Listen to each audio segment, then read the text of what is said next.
Baik, maka waktu dan tempat kami persilakan kepada pemateri kita untuk menyampaikan materi pengantar kita, yaitu seputar muamalah dengan tema sebab-sebab waris.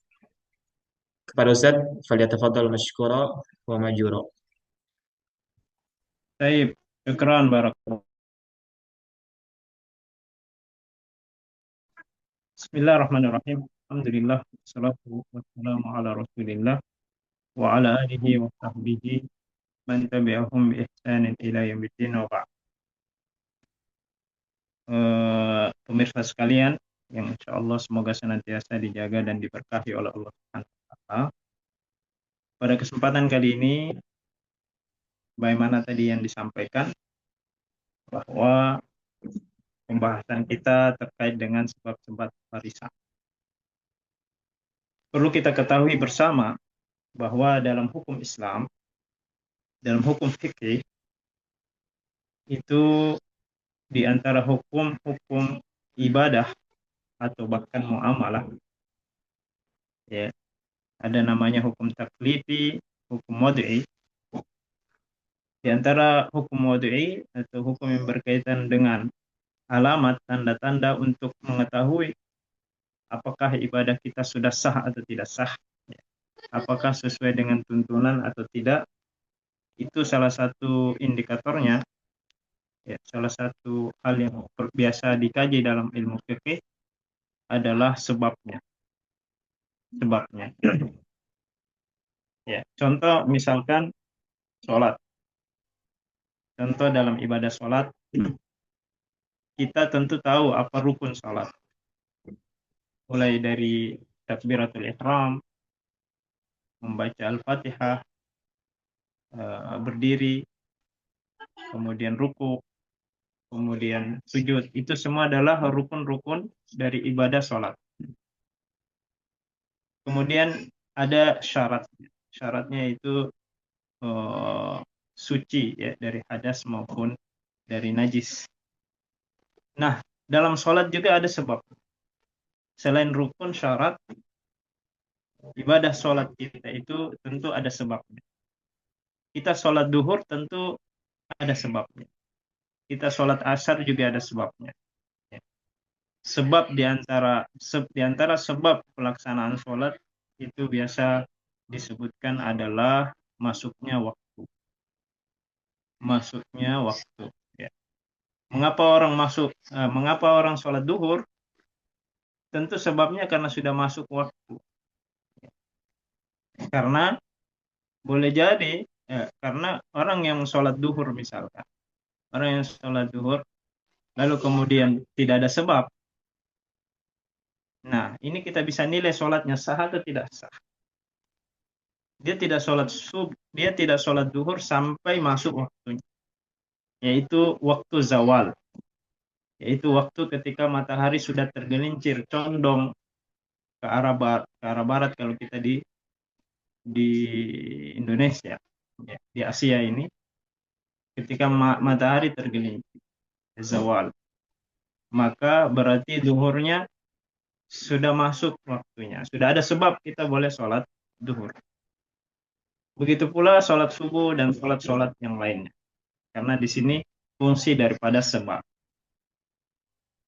Nah, dalam warisan juga seperti itu. Ya, kita sudah bahas rukunnya, kita sudah bahas syaratnya. Dalam warisan juga ada sebabnya. Kapan seorang bisa mendapatkan warisan? Salah satunya karena adanya sebab.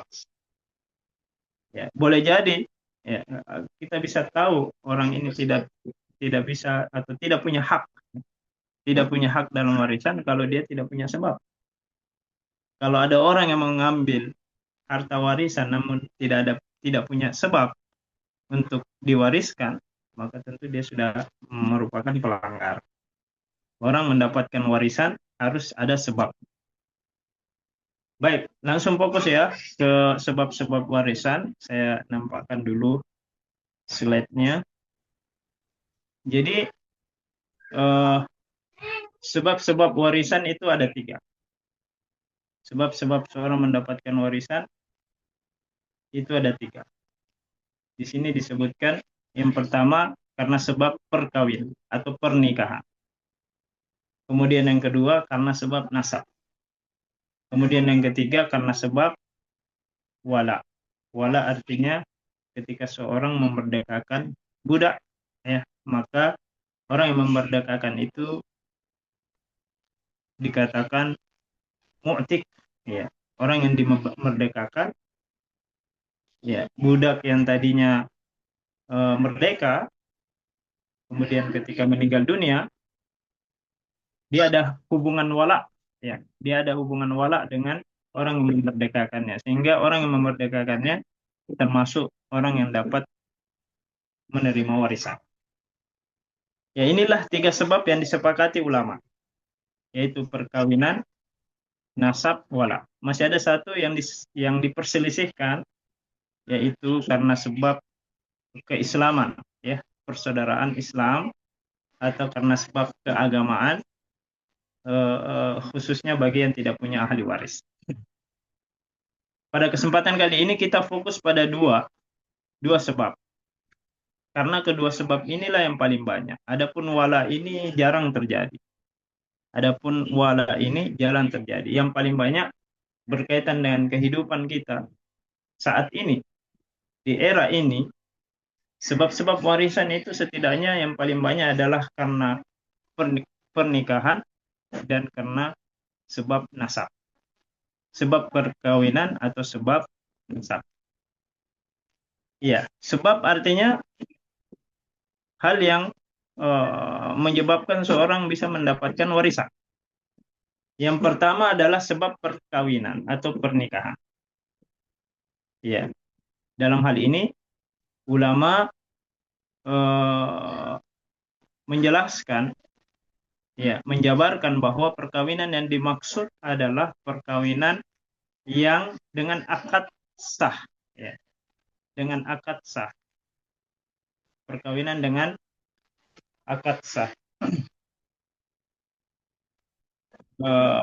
Sehingga semua bentuk, ya, perkawinan yang tidak didasari atas akad yang benar, akad yang sah, atau segala hubungan, ya, yang belum dikategorikan sebagai perkawinan, maka itu tidak saling mewarisi. Ya, jadi adanya perkawinan, adanya akad perkawinan antara suami dan istri, ini dengan jelas disebutkan di dalam surah An-Nisa ayat 12. Seorang mendapatkan warisan karena sebab perkawinan. Ya, yang dimaksud dengan perkawinan di sini adanya akad yang sah.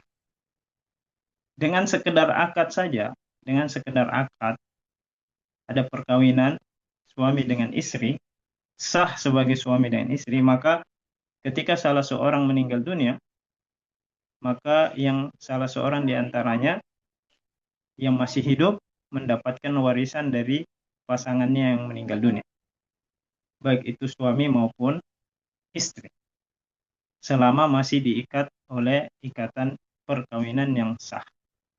Yang sah tentu dengan akad, dengan rukun-rukun, dengan syarat-syarat yang terpenuhi. Ya. Sehingga ketika seseorang misalkan dalam perkawinan, ya, setelah akad, lalu kemudian ada qadar Allah, ya, dengan takdir Allah, ini mungkin ada beberapa yang terjadi kasus seperti itu.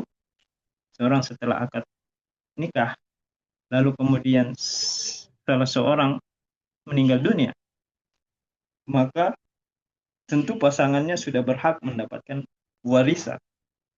Ya, walaupun mungkin saja mereka belum pernah bertemu, ya. Mereka belum ditakdirkan bertemu satu ruangan, apalagi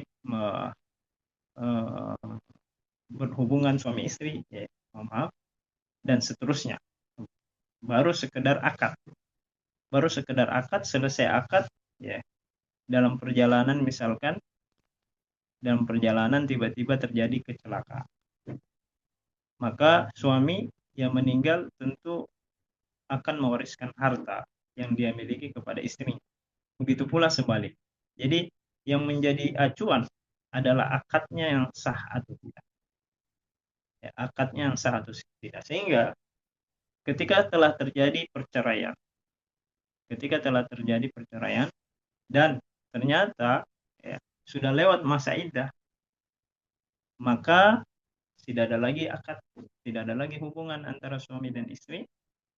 Ya, ketika salah seorang meninggal dunia, tentu tidak lagi mendapatkan warisan karena akad perkawinannya sudah batal, ya, akad perkawinannya dipisahkan dengan adanya perceraian.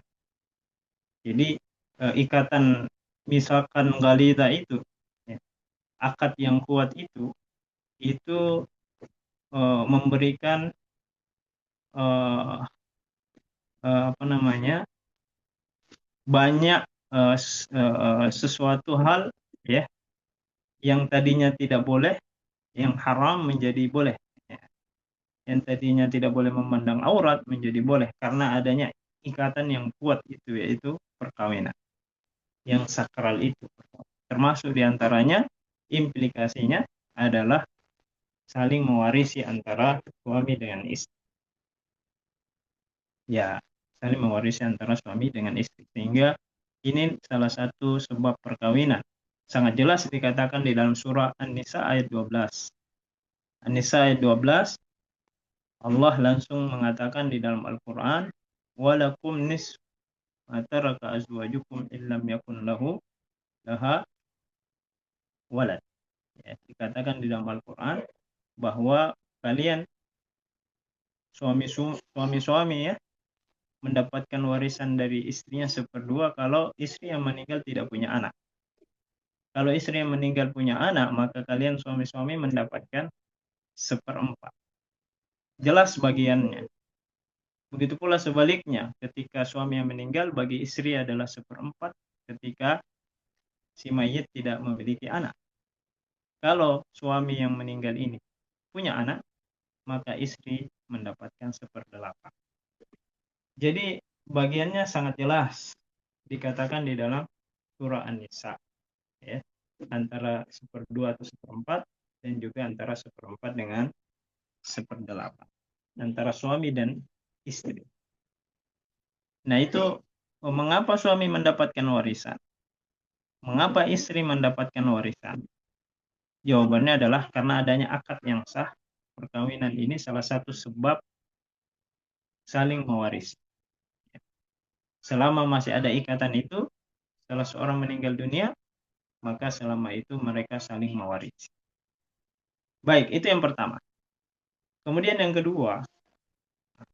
kedua, dan ini adalah sebab yang paling kuat di antara sebab-sebab yang lainnya, yaitu sebab nasab. Nasab adalah hubungan kekerabatan. Nasab adalah hubungan kekerabatan tertentu, ya, yang secara jelas, ya, diajarkan di dalam Islam.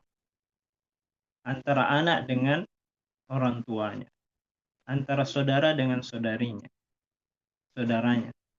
antara anak, antara cucu dengan kakeknya misalnya. Masih ada hubungan nasab. Antara paman dengan keponakan. Masih ada hubungan nasab. Nah, hubungan nasab ini adalah salah satu sebab mewarisi. Mengapa anak-anak mendapatkan warisan? Karena sebab nasab. Ada hubungan kekerabatan rahim antara anak dengan orang tuanya. Ya, begitu pula mengapa bapak maupun kakek nenek kadang mendapatkan warisan, karena adanya hubungan kekerabatan, adanya hubungan nasab antara si mayit, yaitu anak, dengan bapaknya. Ada hubungan nasab. Mengapa saudara misalkan mendapatkan warisan dari saudaranya ketika saudaranya ini meninggal tidak punya anak dan bapaknya sudah meninggal dunia, karena adanya hubungan nasab. Dan begitu seterusnya. Jadi nasab ini salah satu sebab seseorang mendapatkan warisan. Dan kalau sebab perkawinan antara dua saja, antara suami maupun istri, maka nasab ini anggotanya banyak. Ya, antara anak dengan bapaknya, antara saudara dengan saudara. Ya. Jadi ini kemungkinannya banyak. Seorang meninggal dunia bisa saja ada anak laki-lakinya, ada anak perempuannya, ada bapaknya, ada ibunya. Semuanya ini mendapatkan warisan karena hubungan nasab. Ya. Atau dengan masalah-masalah, atau dengan kasus-kasus yang lain. Nah, pemirsa sekalian, kata ulama kita bahwa nasab ini adalah sebab yang paling kuat. Kenapa demikian? Karena nasab ini tidak bisa dipisahkan sebagaimana perkawinan. Perkawinan bisa dipisahkan dalam bentuk talak dan perceraian, sedangkan nasab tidak bisa dipisahkan. Tidak ada istilah orang menceraikan anaknya atau orang tua. Ya, karena dia ikatan yang kuat. Lalu kemudian nasab ini sudah ada sejak dahulu. Setelah seorang dilahirkan di muka bumi ini, maka nasabnya sudah jelas. Sedangkan perkawinan ini nanti ada akad baru terjadi hubungan. Sedangkan nasab adanya kelahiran, sejak kita dilahirkan sudah ada hubungan nasab. Ya, sehingga anggotanya juga banyak. Ya, anggotanya juga banyak, baik itu anak keturunan maupun uh, asal, yaitu orang tua, ya, maupun saudara-saudara. Jadi sebab yang kedua dan yang paling kuat menurut para ulama adalah nasab. Sedangkan wala yang tadi kita sampaikan, yang ketiga ini, yang wala yaitu orang yang memerdekakan budak dapat menerima warisan dari bekas budaknya, ini jarang terjadi. Di awal-awal Islam mungkin banyak, ketika perbudakan masih marak. Ketika Islam datang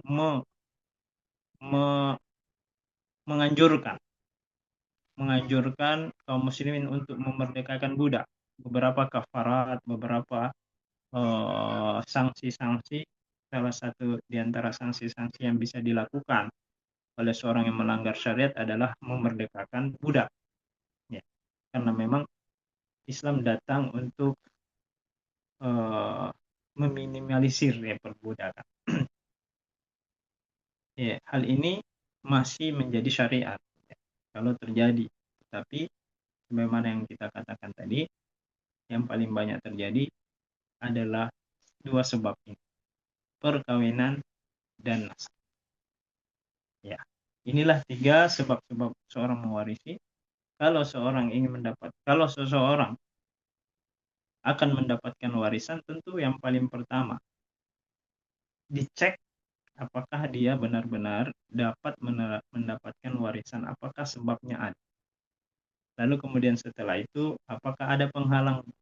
Nah, insya Allah pada pertemuan selanjutnya kita akan membahas penghalang. Karena boleh saja orang punya sebab.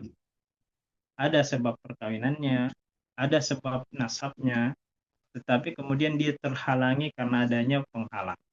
Ya. Jadi tidak mesti. Kalau dia sebabnya ada, tapi karena ada penghalang, boleh jadi nasab ini terhalangi karena adanya penghalang. Nah, insya pembahasan terkait dengan penghalang-penghalang warisan ini akan kita bahas pada pertemuan selanjutnya. Sebagai kesimpulan pengantar pada kesempatan kali ini, bahwa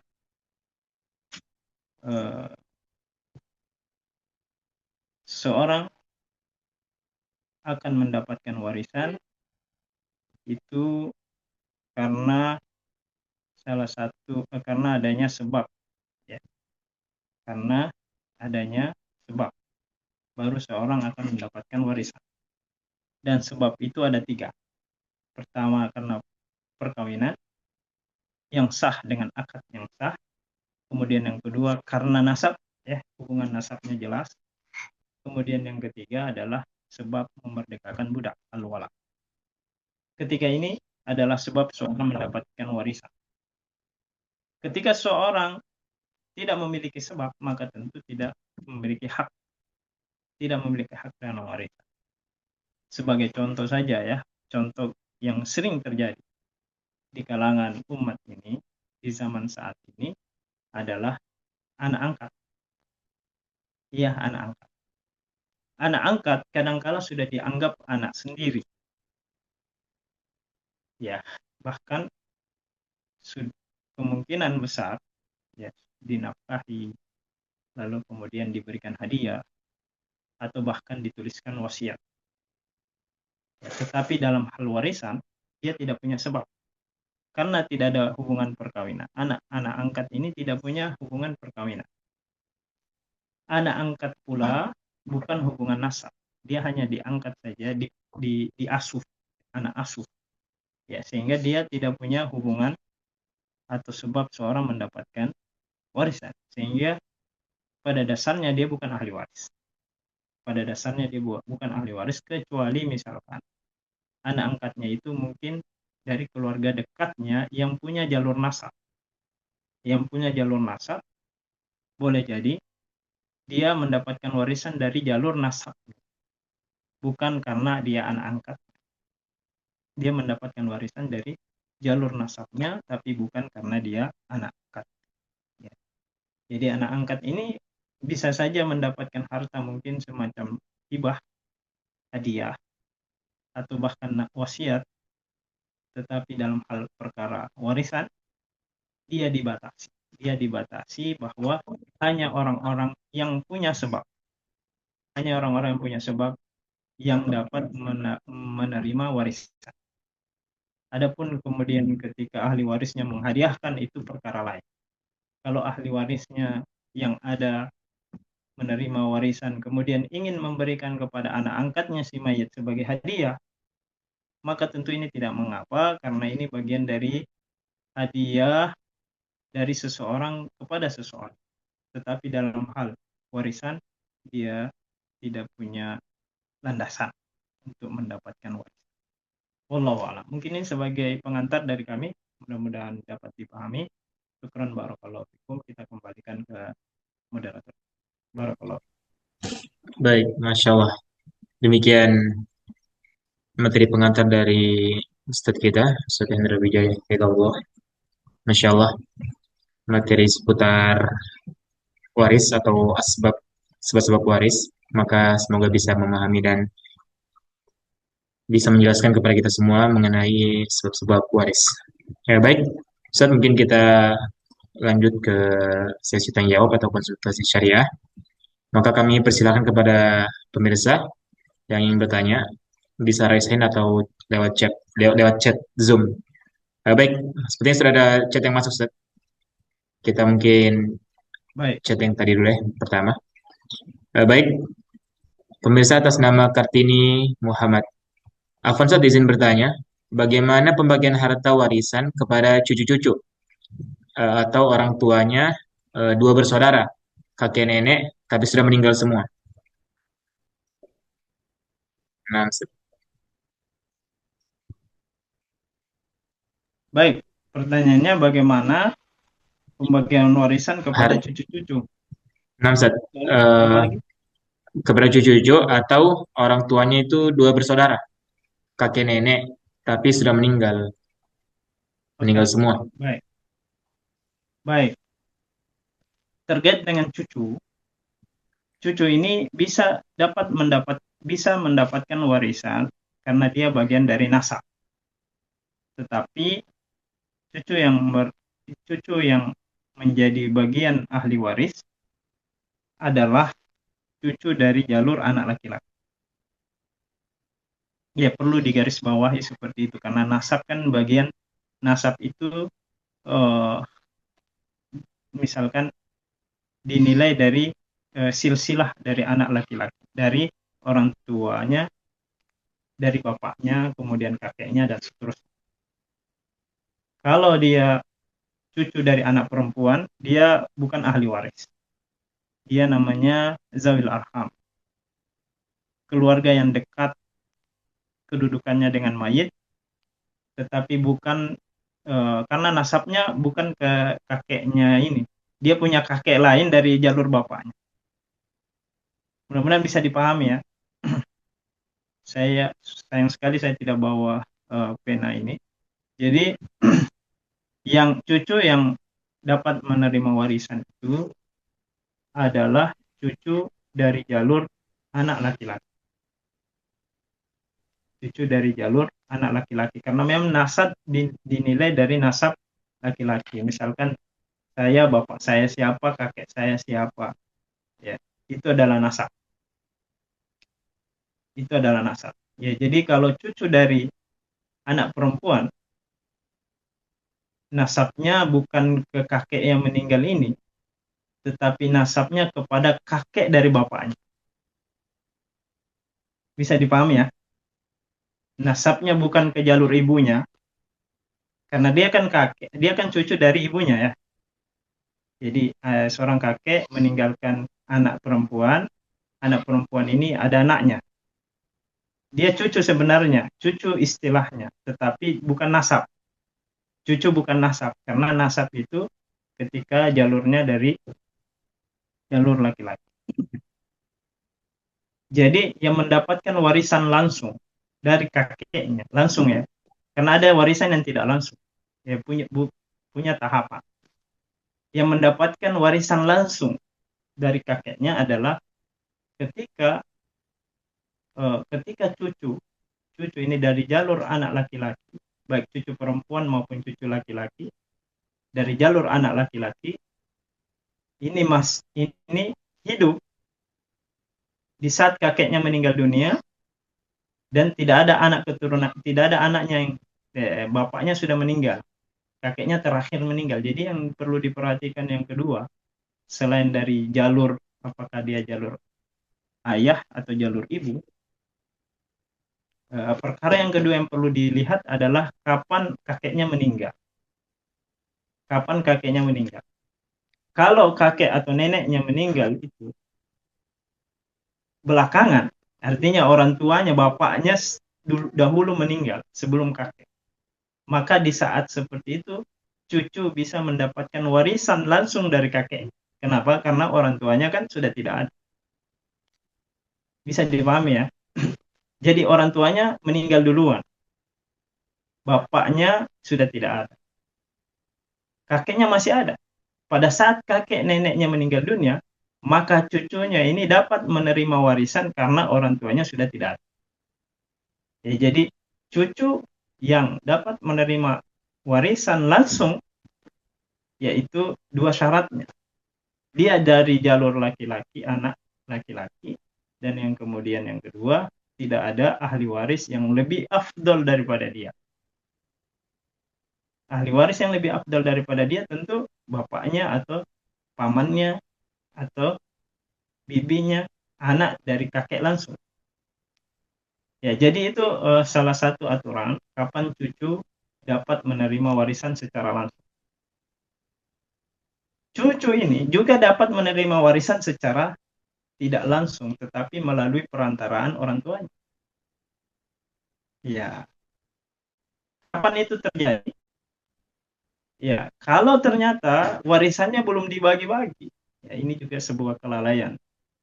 Sebuah kelalaian kalau warisan lama dibagi. Kalau warisannya belum dibagi, kakeknya sudah meninggal tahunan yang lalu. 10 tahun misalkan. 10 tahun lalu kakek sudah meninggal dunia. Harusnya hartanya itu sudah dibagi kepada anak-anaknya. Tetapi qadarullah, ya. Takdir Allah Subhanahu wa taala menyatakan bahwa ternyata eh, warisannya belum dibagi, lalu kemudian meninggallah anaknya, yaitu bapak dari cucu. Meninggallah bapaknya, meninggal juga mamanya misalkan, anak-anak dari kakek ini belum juga dibagi warisan. Maka cucunya ini dapat warisan dari mana? Kira-kira. Ya tentu dapat warisan dari bapaknya, dari mamanya. Dia menerima warisan bukan langsung dari kakek, tetapi dia dapat warisan dari kakak dan dari nenek karena dari bapak dan ibunya pada dasarnya, bapak ataupun ibunya pada dasarnya punya hak waris. Cuma sayang sekali belum dia dapatkan. Maka ketika pembagian warisan terjadi, tentu diberikan dulu haknya orang tua, lalu kemudian orang tuanya ini membagi hak dari orang tuanya ini kemudian diteruskan lagi kepada cucu-cucunya. Jadi perkara cucu ini banyak macamnya. Perkara cucu ini seperti apa yang kami sampaikan tadi, boleh jadi dia mendapatkan warisan langsung, boleh jadi dia mendapatkan warisan tidak langsung karena harus melalui perantara orang tuanya dulu, lalu berpindah kepada dia. Ya, adapun cucu yang bukan nasab, ya kalau cucu perempuan tadi dari jalur perempuan itu bisa dapat warisan dari ibunya, bukan dari kakeknya, neneknya, bukan. Dia dapat warisan dari ibunya karena ibunya adalah ahli waris dari bapak, dari kakeknya. Bisa dipahami ya? Kakek nenek punya anak perempuan. Lalu kemudian anak perempuan ini ada anaknya lagi merupakan cucu dari kakek. Cucu ini pada dasarnya tidak bisa terima langsung dari kakeknya karena dia bukan dari jalur anak laki-laki. Tetapi dia bisa dapat warisan dari ibunya. Haknya ibunya dibagikan kepada suaminya dan anak-anaknya. Dia bisa dapat dari jalur ibunya, bukan karena status dia cucu, bukan. Bukan karena status dia cucu, bukan. Dia dapat warisan karena dia anak dari ibunya. Sedangkan ibu ini adalah anak dari kakeknya. Mudah-mudahan bisa dipahami. Akan lebih jelas sebenarnya kalau kita bisa jelaskan lewat papan tulis. Walau mungkin di lain waktu insya Allah. Baik, Ustaz, Masya Allah. Demikian jawaban dari narasumber kita. Semoga tadi penanya dapat memahami dengan baik apa yang telah disampaikan oleh narasumber kita tadi. Baik, Ustaz, kita melangkah ke pertanyaan selanjutnya. Dan ada yang raise hand, Ustaz. Ada yang raise hand. Dan tadi raise hand ini ada dua orang. Tapi kami mungkin persilakan dulu dari pemirsa atas nama Alpi ya, atau Pak Alpi. Kami persilakan, silakan diaktifkan mic-nya. Izin. Assalamualaikum warahmatullahi wabarakatuh, Ustaz. Waalaikumsalam warahmatullahi wabarakatuh. Izin bertanya, Ustaz. Ini mengenai wakaf, Ustaz. Di kampung itu bapak kami itu di samping rumah itu dulu ada musola, Ustaz. Berhubung dulu di kampung itu tidak ada PAUD, jadi seiring waktu musola ini dijadikan PAUD, kemudian ditambah bangunan menyatu dengan musola. Hmm. Kemarin itu supaya tidak ada jelas apa status hukumnya, maka PAUD ini dibuat suratnya menjadi wakaf, Ustaz. Nah, tapi seiring waktu kepengurusan PAUD ini terpecah. Jadi ada katakanlah kubu A dan kubu B ini apa terpecah, masing-masing sekarang sudah buat PAUD sendiri-sendiri. Nah, bagaimana status apa PAUD ini, Ustaz? Apa kembali ke kami atau gimana, Ustaz? Minta pertunjukan Ustaz, itu. Mungkin itu aja, Ustaz, pertanyaannya. Sekian, wassalamualaikum Baik, Pak Alfi warahmatullahi di mana wabarakatuh. posisi? Di ini Pak, di Palembang, sama kayak Ustaz Rahmat. Masya Allah. Sumatera ya. Ya, Kita Ustaz. doakan saudara-saudara kita di Sumatera bagian barat ya. Ya. Kalau Palembang, Sumatera bagian selatan, Selatan, Pak ya. Selatan, Ustaz. selatan, Ya, selatan, Ustaz. Sumatera Selatan. Ah, baik. Yang utara Aceh dengan barat izin satu lagi, Sumatera Ustaz. Selatan. Masalah Ya, ini selain tadi ada satu pertanyaan lagi, Ustaz. Mengenai apa mungkin hadiah atau waris itu, Ustaz, ya. Bapak kami baik. ini, Ustaz, di kampung itu kan mengelola tanah dari apa nenek kami, Ustaz, dari kakek kami kan. Berhubung anak-anak kakek ini banyak yang di kota, Ustaz. Nah, seiring waktu juga kakek kami ini berhubung anak kakek kami ini dari pihak ibu kami, Ustaz, ya, pernah menghadiahkan sebidang tanah, tapi posisinya kakek kami masih hidup. Apakah ini masuk warisan, Ustaz, atau masuk hadiah gitu, Ustaz? Baik. Itu. Itu. Mungkin itu Baik. aja Jadi dulu yang pertanyaan, pertama, Ustaz. ya, Ah, baik. Jadi yang pertama terkait dengan status PAUD ya, Pak ya, ya. Tanahnya, bangunannya ya, juga. Ya. iya. Betul. Eh, kapan diwakafkan? Itu Awalnya bukan wakaf ya, musola. ya awal pertama itu kan di samping rumah itu bentuknya musola, Ustaz. Memang sudah Musola. berdiri musola. Nah, Ya. waktu itu berhubung belum ada bangunan, Tapi jadi musola ini di apa di alih fungsikan dulu menjadi PAUD juga, Ustaz. Nah, ya, si, uh, Nah, seiring waktu nanti bertambah juga ruangan, Ustaz. Dibangun lagi di samping musola itu ruangan khusus untuk PAUD, gitu, Ustaz. Ya, jadi kami bisa pahami bahwa awalnya musola ini hanya sementara dan tidak Iya, ada akad wakafnya. iya, Karena memang pada dasarnya musola itu sementara, yang permanen kan masjid. Ya. iya. Permanen biasanya masjid, sehingga salah satu syarat pendirian masjid harus dibangun di atas tanah wakaf. Ya. Hmm. Adapun musola itu sifatnya biasa sementara, hanya dipinjam sementara atau dipinjamkan. Ya, sehingga awalnya mungkin hanya sekedar musola saja, belum diwakafkan. Lalu kemudian di tengah jalan ketika dibangun PAUD, ya, supaya jelas landasan hukumnya, barulah kemudian tanah itu diwakafkan. Iya, Ustaz. Pertanyaannya adalah ikrar wakafnya seperti apa? Maksudnya eh, pewakaf ini mewakafkan untuk apa? Ya, Eh, untuk Seingat kami, Ustadz, bapak kami ya. itu melalui notaris, Ustadz, ada surat menyuratnya mewakafkan apa katakanlah yang bangunan tadi ya untuk sekolah PAUD itu, Ustadz. Ada tertulis Oh secara ya. hukum. Oh iya, berarti memang tujuannya atau mauquf alaihnya, tujuan wakafnya adalah untuk eh, pendidikan, ya, Iya, pendidikan Ustadz. berupa PAUD.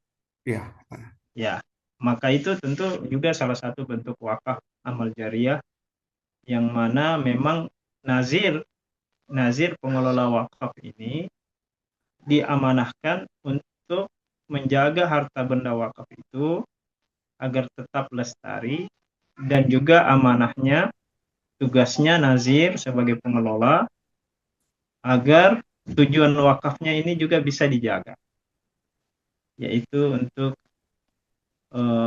sekolah PAUD. Nah, terjadi masalah di kemudian hari, terpecah ya yayasannya Wah, mungkin ya. ah. Yayasannya terbelah menjadi dua.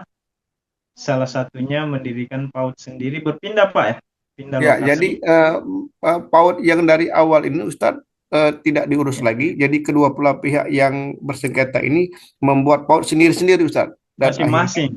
begitu, Ya, Ustadz. masing-masing. Berarti terbengkalai tanah wakafnya. Terbengkalai. Jadi untuk sementara tidak difungsikan lagi, jadi cuma difungsikan menjadi masalah. Nah, yang jadi Hmm. pertanyaan Anda tadi, Ustadz, takutnya di kemudian hari ini kan bagaimana statusnya sementara di awal tadi kan sudah menjadi apa diwakafkan gitu, Ustadz. Sementara Ya, terbengkalai gitu, Ustadz. ya. Jadi memang eh, amanah untuk nazir untuk jangan sampai harta benda wakaf itu terbengkalai. Sehingga kalau memang terjadi seperti itu, maka kewajiban kita sebagai masyarakat, apalagi sebagai keluarga pewakaf, untuk segera mencari nazir yang bisa amanah, ya, yang bisa menjalankan amanah dari awal pendiriannya, yaitu menjalankan PAUD itu. Karena nazir boleh diganti, nazir Hmm. bisa diganti, karena wakaf itu bukan milik siapa-siapa, Oh, iya. bukan miliknya nazir, bukan lagi miliknya pewakaf karena dia sudah ikhlaskan, Iya, Ustadz. bukan lagi milik siapa-siapa. Sehingga kalau ternyata terbengkalai, maka perlu dicarikan nazir yang bisa mengelola dengan baik supaya amanahnya bisa berjalan dengan baik. Jadi walaupun misalkan nazir pertama itu, ya, nazir pertama tadi dia atas nama di situ yang diamanahkan, lalu kemudian dia berpindah untuk mendirikan PAUD sendiri, maka boleh diganti Pak, ya, Hmm. diganti secara hukum, maupun surat-surat ikrar wakafnya itu diurus di KUA untuk Ya. mengganti nazir. Jadi nazir baru silakan pergunakan sebaik-baiknya sesuai dengan peruntukan wakaf. Seperti itu Pak, supaya jangan Ya. sampai terbengkalai. Makanya itu memang masalah wakaf ini adalah suatu hal yang sangat penting untuk diperhatikan karena dia bagian dari amal jariah, sudah diniatkan untuk selama-lamanya, ya. Maka penting untuk memilih nazir yang amanah dan kompeten. Kalau ternyata nazirnya tidak mampu, maka boleh saja diganti dengan alasan-alasan terbengkalai. Allah. Mungkin seperti itu yang mau ditanyakan, Pak, ya, atau ada lagi yang maksud lain? Ya. Ustaz, yang satu tadi lagi Ustaz, satu pertanyaan tadi Ustaz. Baik, yang pertanyaan yang kedua terkait dengan pemberian Iya, Ustaz. pemberian orang tua kepada anaknya Iya. atau kepada cucunya, Ke anak Ustaz, ke anaknya Ustaz. anak ya. Ya. Orang tua kepada anaknya boleh saja mendapatkan hadiah, pemberian hibah dari orang tuanya semasa orang tua masih hidup. Karena warisan itu kalau sudah meninggal dunia. Sedangkan orang tua yang masih hidup memberikan hadiah tanah maupun rumah kepada anaknya itu namanya hibah atau hadiah. Maka ketentuannya menurut Nabi kita Muhammad SAW, boleh saja seseorang memberikan hadiah semasa hidupnya kepada anaknya, tetapi dengan catatan hadiahnya itu diberlakukan secara adil. Kalau ada anak satu mendapatkan bagian, maka anak yang lain juga mendapatkan walaupun tidak persis ya, persis sama. Intinya orang tua melihat bisa menakar memberikan hadiahnya itu dengan cara yang adil. Ya, karena ada sahabat Rasulullah SAW, Nu'man diberikan hadiah oleh orang tuanya, oleh Basir orang tuanya dan ibunya. Nah, lalu datang kepada Rasulullah, wahai Rasulullah, kami memberikan hadiah kepada Nu'man. Maka Rasulullah tanya, apakah engkau memberikan hadiah ini kepada anak-anakmu yang lain? Kedua orang tuanya mengatakan, tidak wahai Rasulullah, hanya kepada Nu'man. Maka Rasulullah tidak mengiyakan, tidak merekomendasikan.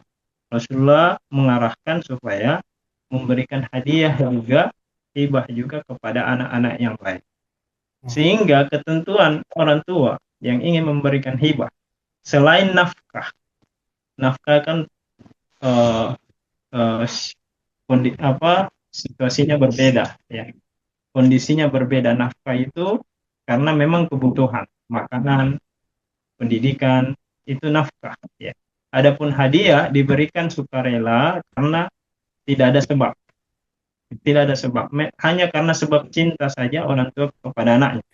Sehingga tidak boleh membeda-bedakan antara anak satu dan anak yang dua, karena ini perkara kecintaan anak orang tua dengan anaknya. Sehingga aturannya seperti itu, harus adil. Ya. Kalau ternyata hadiah ini sudah diberikan kepada anaknya,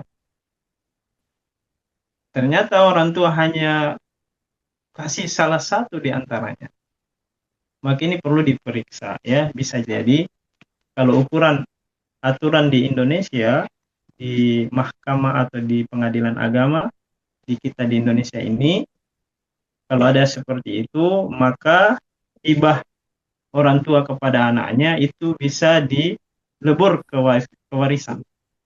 Bisa dilebur ke warisan. Kenapa demikian? Karena terbukti orang tuanya hanya memberikan sepihak saja, hanya 1-2 anak saja, sedangkan anak-anak yang lainnya tidak mendapatkan. Maka supaya adil, hadiah itu dianggap sebagai warisan. Begitu yang berlaku ya di pengadilan kita. Ya, dan itu sesuai dengan hadis Rasulullah SAW. Karena juga pemberian orang tua kepada anaknya ini salah satu pemberian yang boleh ditarik kembali. Pemberian orang tua kepada anaknya adalah salah satu bentuk pemberian hadiah yang boleh ditarik kembali. Sehingga keputusan pengadilannya mengatakan bahwa hadiah itu dianggap sebagai warisan, sehingga yang dibagi adalah warisan. Namun kalau orang tuanya sudah membagi secara adil, maka tidak ada masalah. Tidak ada masalah, orang tua sudah memperlakukan anak-anaknya sama, ada yang diberikan rumah, dan berikan tanah mungkin ya, yang mungkin tidak jauh beda harganya, maka itu tidak masalah. Yang penting semuanya sudah diberikan. Itu kalau dilakukan semasa hidup dan diberikan serah terima semasa hidup, maka itu statusnya hibah. Statusnya hibah, ketentuannya ada dua tadi. Yang pertama, diberikan kepada semua anak walaupun tidak persis sama. Kemudian yang kedua, diberikan secara langsung, tidak digantung. Tidak akan nanti kalau saya meninggal, karena itu statusnya berbeda. Kalau dia mengatakan nanti setelah saya, itu bukan lagi hadiah, itu namanya wasiat. Ya. Sedangkan wasiat tidak diperkenankan kepada harta, ya, karena itu akan menggantikan posisi warisan. Tidak perlu lagi wasiat kepada ahli waris, karena sudah ada warisan. Yang boleh menerima wasiat itu adalah selain ahli waris. Itu pun dibatasi, tidak boleh lebih dari sepertiga daripada harta. Wallahu. Syukur Ustaz atas jawabannya Ustaz. Iya, sama-sama Pak. Sehat selalu insya Allah. Baik, Barakallahu. Masya Allah. Baik, misalnya mungkin sudah puas dengan jawaban dari narasumber tadi, maka kami lanjut ke pertanyaan selanjutnya. Karena ada lagi yang raise satu orang. Pemirsa atas nama Ahwan, kami persilakan diaktifkan mikrofonnya.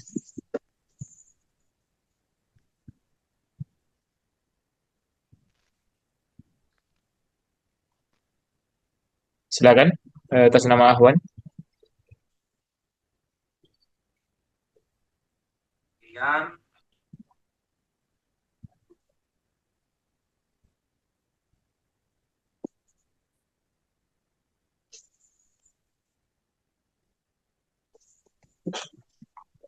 Atas nama Ahwan, silakan. Halo, assalamualaikum, Ustaz. Waalaikumsalam. Assalamualaikum. Ya. Waalaikumsalam, ya jelas-jelas. Afwan Ustaz, saya Ahwan dari Kalimantan Utara, tepatnya di Kota Tarakan. Masya Allah, ahlan wa sahlan. Begini Ustaz, saya mau bertanya tentang pembagian warisan tadi, yang sebagaimana kita dengarkan tadi, pemaparan tentang pembagian warisan.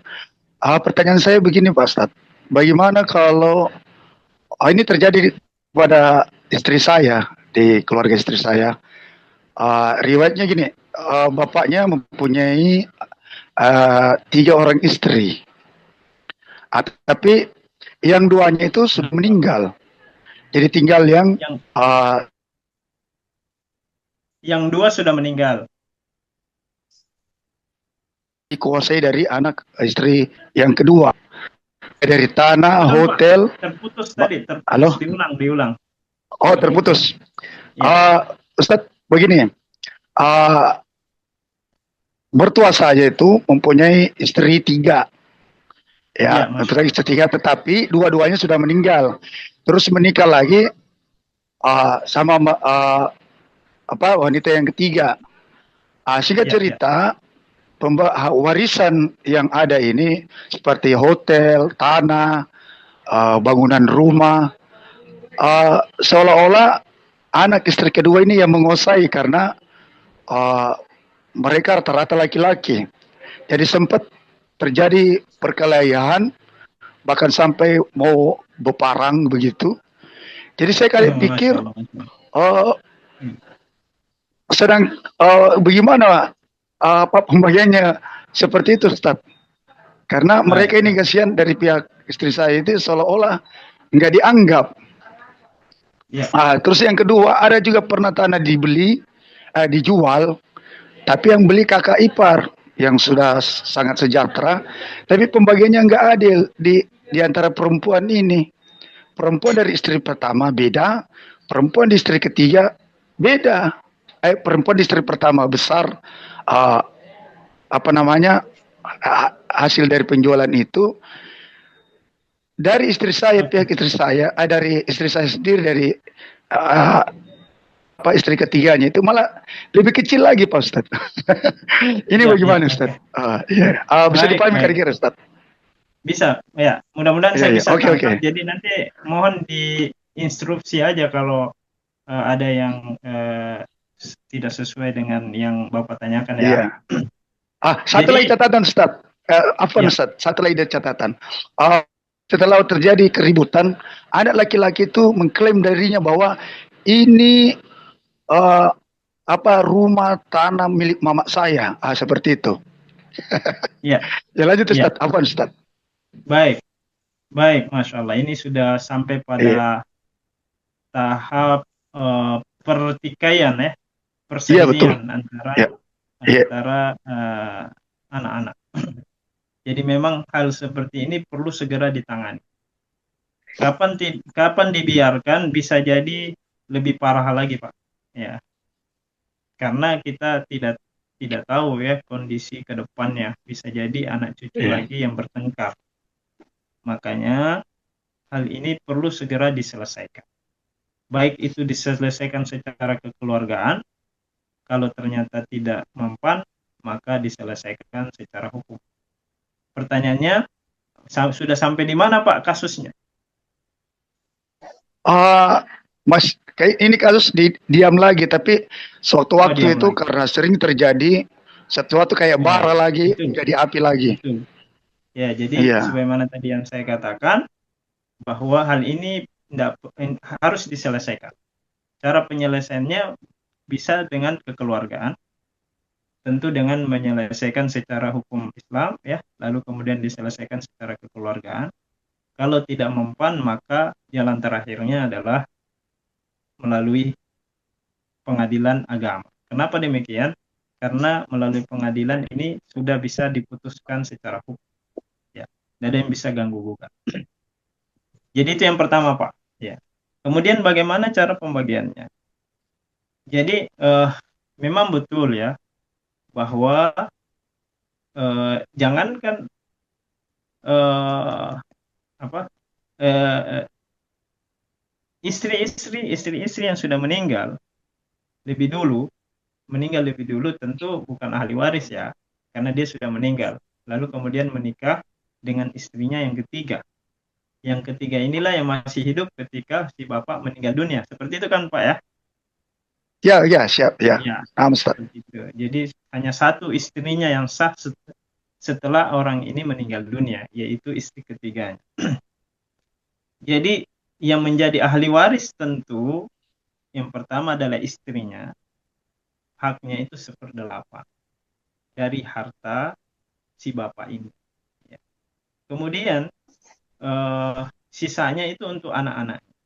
Sisanya itu untuk anak-anaknya kalau ternyata sudah tidak ada orang tuanya.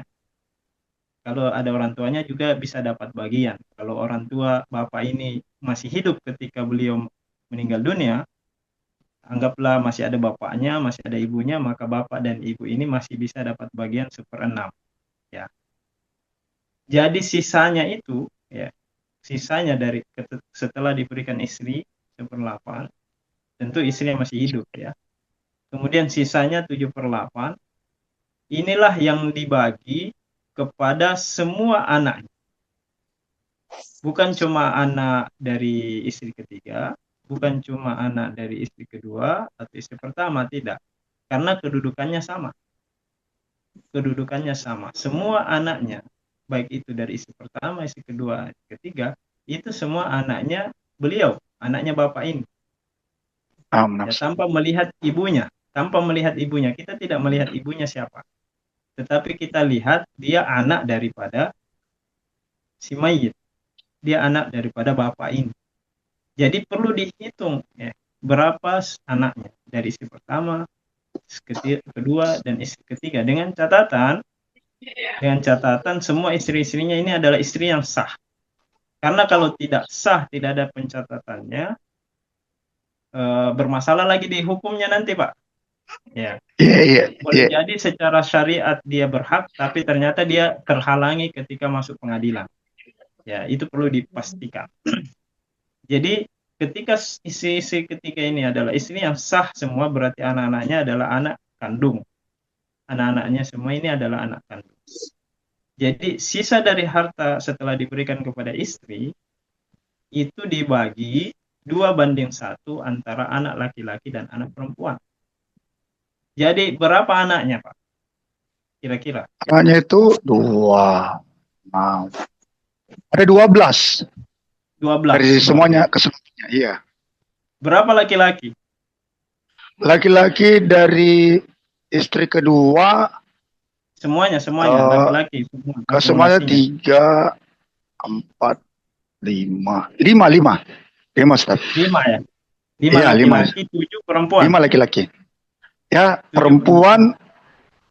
perempuannya kayaknya agak banyak. 7. Kan 2. 12 semuanya. Iya. Anggaplah Ya, 7 12 ya. semua. Ya, salah. Iya. Ya, sekitar Iya. itu. Berarti 2. berarti 5 anak laki-laki ini dikali 2 berarti 10 ya.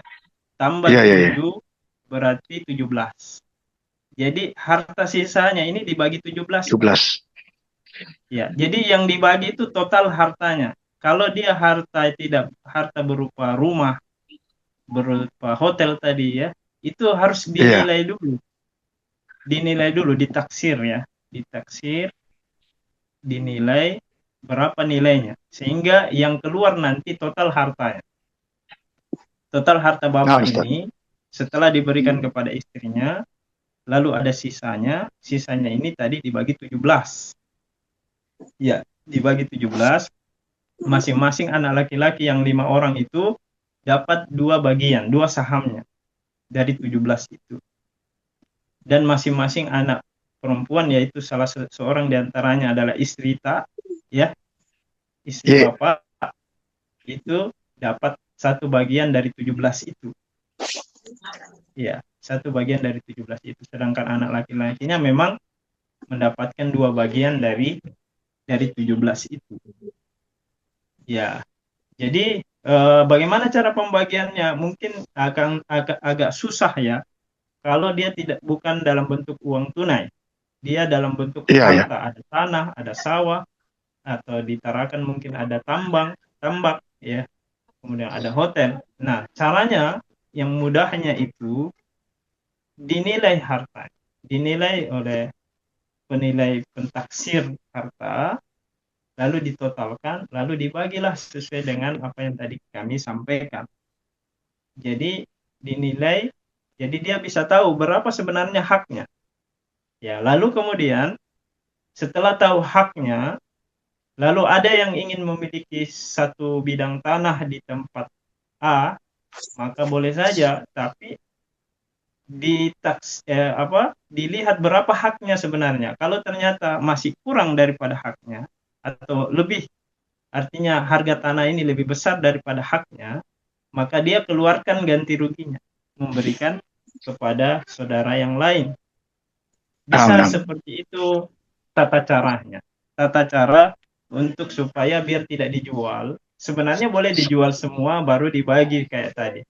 Kalau tidak mau dijual, boleh caranya seperti itu. Salah seorang memiliki, lalu dia keluarkan sebagai ganti rugi, bukan ganti rugi ya, sebagai pengganti dari haknya saudaranya. Ya, bisa dia ganti berupa uang, lalu dia miliki rumah itu. Bisa seperti itu. Ya, bisa seperti itu cara pembagiannya. Lalu kemudian ternyata semuanya sepakat, anggaplah semuanya sepakat, daripada ribet, yang satu ingin hadiahkan kepada yang lainnya, itu terserah nanti kesepakatannya. Yang jelasnya tahu dulu haknya. Tahu dulu haknya. Adapun nanti aturan bagi-baginya, ada kerelaan-kerelaan baik sedikit maupun besar, ada yang mengalah, maka tidak masalah. Itu bagian dari kerelaan untuk merelakan haknya. Selama dia rela untuk merelakan haknya, maka tidak ada masalah. Yang penting sudah tahu hak. Ya, seperti itu Pak cara pembagiannya. Nah, kalau ini dibawa ke pengadilan, ya anggaplah mentok. Tidak ada kesepakatan keluarga. Maka diangkatlah ke pengadilan. Maka pengadilan akan membagi sesuai dengan yang kami katakan tadi. Kembali lagi. Ya, daripada ribut-ribut di pengadilan, kita selesaikan saja secara kekeluarga. Kalau ternyata masih bermasalah, dibawa ke pengadilan, akan kembali lagi kepada hukum Islam. Seperti itu Pak, cara pembagian. Ustaz. Iya. Masalah ini, Ustaz, jawabannya saya sangat puas. Cuma disayangkan saya tidak punya catatan tadi karena saya di satu warung ini Ustaz. Karena perbahasannya Iya, nanti lain kali Pak, insya Allah. Ya, Iya, bisa lagi satu Pak Ustaz. Sederhana sekali. ya, Bagaimana kalau kita zalim kepada apa ini warisan, bagaimana ya. hukum-hukum zalim dalam agama itu di hari kemudian nanti apakah ada dalil orang yang Oh iya, menzalimi jelas ya Pak, bagi jelas di iya dalam Ustaz. surah An-Nisa ya. Ancaman Pak, ancaman begitu besar ya Ya, di dalam surah An-Nisa. Setelah ayat-ayat waris ini, kan ayat waris Masya itu Allah. ayat 11 surah An-Nisa. Kemudian ayat 12 juga masih berbicara warisan. Ayat ke-13 Nisa 11. ya, coba dicek nanti di dalam Al-Qur'an surah An-Nisa. Ayat ke-13 itu Iya Ustaz. dan 14 itu menerangkan kepada kita apa balasan orang yang taat kepada aturan agama termasuk pembagian warisan. Balasannya surga. Adapun apa balasan orang yang menentang apalagi zalim memakan haknya orang lain, balasannya adalah neraka, Pak. Dua ini antara surga dan neraka. Wallahu a'lam. Jadi memang ini suatu perkara yang sangat penting, tidak bisa diremehkan karena memang ada ancamannya. Ancamannya sangat besar yaitu neraka. Wallahu a'lam. Baik, Ustaz. Sepertinya sudah lewat waktunya. Iya, iya. Ya, baik. Seru ya pertanyaannya.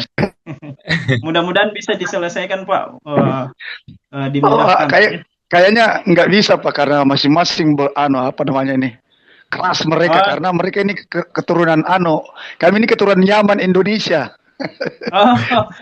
Hadrami ya. Iya, anta maut keras. Jamaah. Kalau begitu ya solusi yang kedua Pak, nggak boleh dibiarkan, mau tidak mau harus ke pengadilan supaya pengadilan yang menetapkan perkara. Kayaknya kalau untuk pengadilan istri saya itu nggak ada punya duit jadi dia bilang ya terserah kalau aku kau makan saya serahkan kepada Allah gitu aja dia bilang. Iya, pasrah aja. perlu kesepakatan lah, artinya diusahakan dulu. Kalau tidak bisa ya kita serahkan kembalikan kepada Allah. Iya, makanya sekali coba ada catatan tadi saya tulis garis besarnya. Insyaallah. Iya. Apa Ustaz? Syukran Ustaz. Iya. Sama-sama. Iya. Baik, Masya Allah. Demikian jawaban dari narasumber kita ya, Masya Allah. Dari lumayan panjang dan Masya Allah.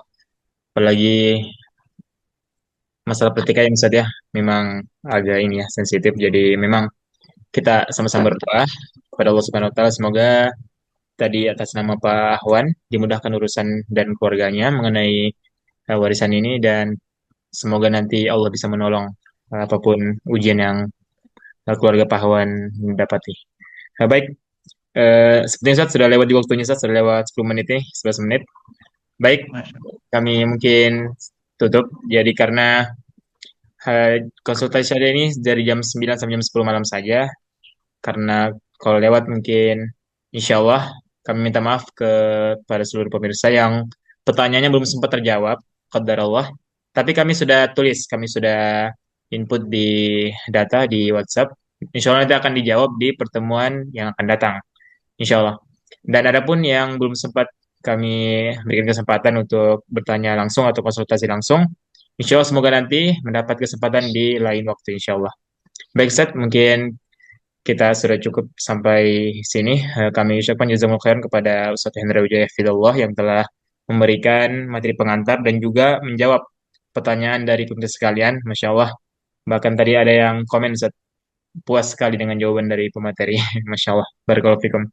Dan juga pemirsa sekalian yang telah hadir pada malam hari ini, kami ucapkan syukran jazakumullah khairan. Semoga pemirsa sekalian tetap hadir di pertemuan yang selanjutnya, baik di seputar muamalah atau pembahasan lainnya di konsultasi syariah di Senin sampai Jumat jam 9 sampai jam 10 malam.